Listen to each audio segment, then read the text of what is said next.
μαζέψει ούτε ένα ευρώ. Όλοι τσιμπούλες, ούτε φράγκο από το πρωί. Δηλαδή, τι είναι αυτό? Μέντορ. Ας πω εγώ. Θα τα πω. Θα τα πεις. Άντε από εδώ που θα τα πεις. Κάτσε κάτω σε παρακαλώ. Δεν θέλω να μας πεις τίποτα. Κάτσε κάτω. Αυτή τη φορά εγώ θα τα πω. Απλά κάλατα ήθελα να πω. Ηρεμήστε. Το Mentor Travel σας εύχεται υγεία και πολλά ταξίδια. Εύχομαι υγεία, αγάπη και κάντε κανένα ταξιδάκι.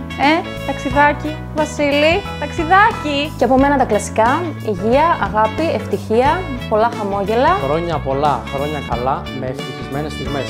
Και να βρείτε ένα Κατερινάκι να σας πηγαίνει ταξίδια. Ρε Βασίλη, ρε Κατερίνα, μας πρίξατε. Άντε, καλές γιορτές και καλά κρασιά. Χρόνια πολλά, χρόνια καλά και με πολλά γλυκά. Από τις Ματίνες του Mentor, χρόνια πολλά. Πού είσαι, βάλει και κανένα ευρουλάκι στην άκρη. Έρχονται ωραία πράγματα για τη νέα χρονιά στο Mentor Travel. Τι λες, Κοσμά? Χρόνια πολλά σε όλους και σας εύχομαι όλοι να βρείτε τον προσωπικό σας μέντορα. Χρόνια πολλά!